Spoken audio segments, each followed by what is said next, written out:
What's going on, world? It's your boy Gemini Brown here, back with another episode of Nalo Kicking Knowledge. Today is Top 5 Tuesday, and we'll be getting into the top 5 placements for physical violence in astrology. So, let's get into it. Now, everyone is well informed of the smack heard around the world where Will Smith smacked Chris Rock at the Oscars. I'm not here to discuss my opinion on whether I agree with him or not. I'm an astrologer. I'm just here to look at the energy. So before we get into the list, I want to just preface kind of like why that may have occurred. And then let's take a look at, so within this list, we'll also be talking about, or we should consider these transit-wise, because we know typically, we can say natally, Will Smith isn't a violent person. However, if you go into his chart, which I will break down. I will break down this chart eventually. I think I have done it a little bit before. Will Smith, the Scorpio moon. His Scorpio moon. And that Scorpio moon in his chart, along with how it's aspected, it represented him experiencing violence early on in his life, witnessing his mother be abused by the hands of his father. He made it a point. He's one of those people like, okay, because of that, I won't hit my children. I won't necessarily be violent. But as like with most things, the tendency, not the tendency, the potential is there. Okay, so it's like many men also said like, yeah, I'll never hit my wife because of things that I've seen. But that creates one shadow side, is that one shadow side would be violent, and one is actually making it a point to not be that way. So I say, well, Will has a lot. He's very Aquarian. He is a spontaneous person. His sun is conjunct Uranus, which in general, for anyone with that position, you have the potential to let the moments get the best of you. Not always your emotions, but you're a reactive person, and being reactive is what can get you ahead in life or continuously help you transcend old patterns. So that's one thing. So Will himself has the potential to be someone that pops off, regardless if you see it often or not. Then I just want to touch on the transits briefly. There was a whole stellium, including the moon that day, in the sign of Aquarius. So you have you have Mars, you have Venus, you have Saturn, and you have Moon coming there. And in different variations, you had the Venus conjunct Saturn, which is signifying its own thing, right? And then you had the Moon conjuncting Mars, which everyone that day, if you really look at yourself, you might have been fired up a little bit. If you have Aquarius energy, you might have felt, a little aggressive your damn self. Point blank period is that, all the factors were there for an impulsive mishap. It just so happened that this thing happened on national television. I'm telling you, if the same joke happened later that night at a party, the way the energy was set up and Will was feeling, he would have slapped him then. It wasn't like a thing. This is my intuitive feeling. I don't believe it was a thing where Will's like, oh, nah, you disrespected us in front of everybody. Now I'm going to slap you. I really think it was a combination of like everything. And then him saying like, on this night of nights, you really going to like, and knowing the situation, you're going to continue to, push the envelope. And he did, and then that's the consequence, right? So I think all the energies, Will just being him being an Aquarius person, Aquarian, in the sense of Uranus and stuff with his son, this was showing him why he was being honored and also why he was the focal point of attention. And I am pretty sure Chris Rock is an Aries. Okay, I didn't even look that shit up before I did because I'm pretty sure I knew that. Because I fuck with Chris Rock. Chris Rock is somebody, you know. I'm pretty sure he's an Aries. So here's the next part of why this particular influence, popped off. It's Aries season. We're all feeling aggressive. We're all wanting, a little bit of sauce and all of that. But then when we're looking at Aries and how we're influenced, once again, you got to go to the depositor. And the depositor is Mars. And Mars is in Aquarius, the sign of the unexpected. So along with that coming in contact with Uranus, this was the writing on the wall: impulsive behavior, impulsive actions leading, towards me being able to express my greater individuality or stand up for myself. And we could just keep going with the themes, y'all, because Will didn't smack him because he was disrespected. He was actually standing up for opposite to Aries, Libra, his partner. The whole shit is just like a cosmic shit show. But it's really interesting when you got the eyes to see, And I could keep going. Then Will has Virgo energy. Jade has Virgo energy. The Pisces and Neptune is opposing that, creating this moment of, unconscious feelings coming to the surface and kind of losing control, not making the right action, not being cautious, kind of saying, fuck that. So we're seeing a lot of shadow aspects, at play with this particular moment. But the point is, we're all human, and it really could have been any of us, y'all. It really could have been any of us. So with that said, let's get into some placements in the astrology chart that will point towards both physical violence manifesting for you. Because remember, every person who is a victim of or participated in violence isn't always willing. They're sometimes victims. So this what I'm going to kind of seek to show here is just a little bit how that person being angry can manifest as well as the situation. So you want to think about this thing twofold. Okay? So when we're talking about aggressive people, hotheads, people who are ready to pop off, we got to go to Mars in his natural. We got to start with Mars. Mars is the malefic. Mars is the soldier. Mars is the inner defense, right? It's the what? That's Mars. And we all need one. We all need to be able to defend ourselves, right? So you start with Mars. When you get Mars in naturally a fire sign, you have people who naturally relate towards the realm of physicality. They don't have to be violent per se, but they are physical in nature. When we go closer and we look at Mars and Aries, its own sign, this is someone who may be looking for a fight. This is, is one of their lower qualities. They tend to let their anger or when they're in a bad mood affect others. And shit, when you come across, like Mars and Aries can push buttons because they're in a bad mood, or I can just push buttons in general. And they might come across the wrong person that day, right? So that potential was there for violence, for altercations. Now, depending on the house, this likelihood increases or gets shaped based on the house and then the aspects.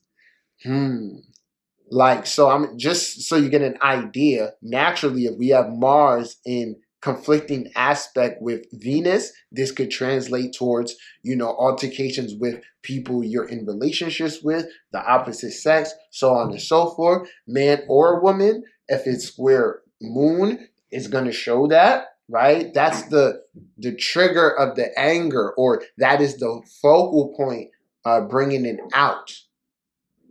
And these are codes. These are like little codes that are like they're going to get triggered from time to time. So having Mars in these positions is like you just got to know, like, okay, I'll be kind of with the shit. Like, I'll be popping off. Once you can acknowledge that within yourself, you become less of a victim as to why you attract stuff or why things go that way. You're more conscious of like, I'm in a really bad mood today. If I answer this person this particular way or react this way, it's only going to get worse. Let me choose the high road, right? So Mars and fire, harshly aspected. And furthermore, even more, Mars and Aries, okay? Next one, we're going to go with Pluto. Pluto is the higher octave of Mars. And Pluto here is going to contribute. I'm actually going to put this like Pluto in particular houses. Like, I'm just going to say Pluto in the 8th house for this one. But if you're Pluto in Scorpio generation, it's a similar concept, all right? You just have to match it up. So let's just go Pluto in the 8th. This position is one where you'll definitely want to look at where Mars is in the chart too, but you have to face your fears. Life is going to involve fighting. It's going to involve having situations where one has to overcome. Now, in the 8th house, what's occurring here is triggers. So people with Pluto in the 8th house, they can be triggered in different ways. And those triggers can then lead to the violent outbursts. Ideally, like, everyone reacts to being cheated on differently. Or everyone reacts to like disrespect differently. When you're fucking with someone with Pluto in the 8th, if it's in their inner psychology, and that's already a trigger, it's like the soda exploding type of thing. Okay. So there's kind of like a wisdom here that you'll want to, Pluto on the 8th, you'll want to know what your demons are. You want to know what your triggers are. Okay. And then you have to develop this awareness to be able to face them, essentially. Like, so it's one where ultimately Pluto on the 8th kind of attracts these chaotic situations as an outlet for the expression of the energy, as well as to really like face it. So sometimes an 8th house person may need to really get physical. And remember, sex is one realm of physical activity in that way. So try to understand what I'm saying. The next position here, I want to go with Mercury and Mars. Mercury and Mars in conjunction here. This is ideally a boxer. This is ideally someone really skilled with their hands, aggressive with their hands. But at the same time, it's aggressive in speech, aggressive in mind. A Mars conjunct Mercury person, and not just a conjunction, even the square too, but the conjunction is the strongest. They can be angry people, and angry people just like now. But the thing with it is like, because it's Mercury, if the story matters. So like a Mercury conjunct Mars in Sag in the 4th house, that can show someone's father being violent. Okay. And the Mars Mercury person may not consider themselves violent or even like looking for troubles, but they keep attracting it.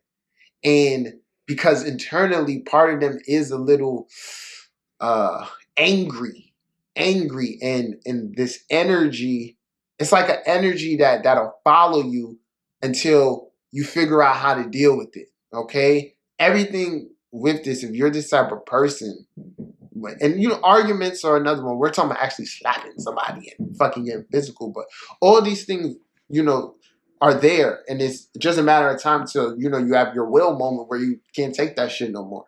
But a Mercury Mars person, they are particularly in mind, like they like action movies. They like they can be those personalities that want to ride motorcycles, be very hands-on, and that'll just also just stem to you attracting people and scenarios in your life that from time to time you'll experience those things.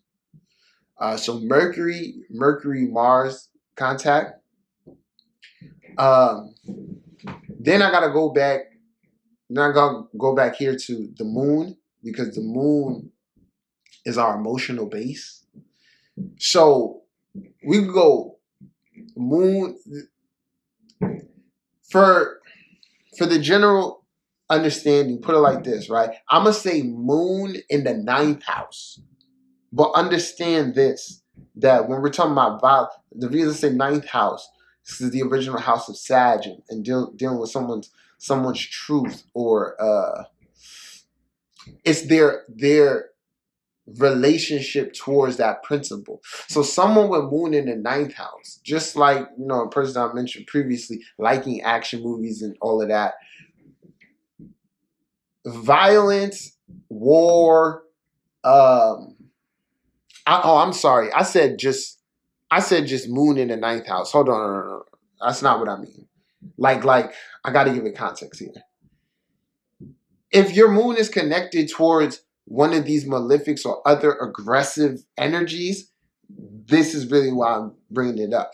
So here in the 9th house, it's your truth, it's your natural orientation. It's kind of like, how some people are like, I don't know why we need guns or why there's war in this world. Like, it's so unnecessary. The moon in the 9th person with these particular connections, really, they know they're like, it's very necessary.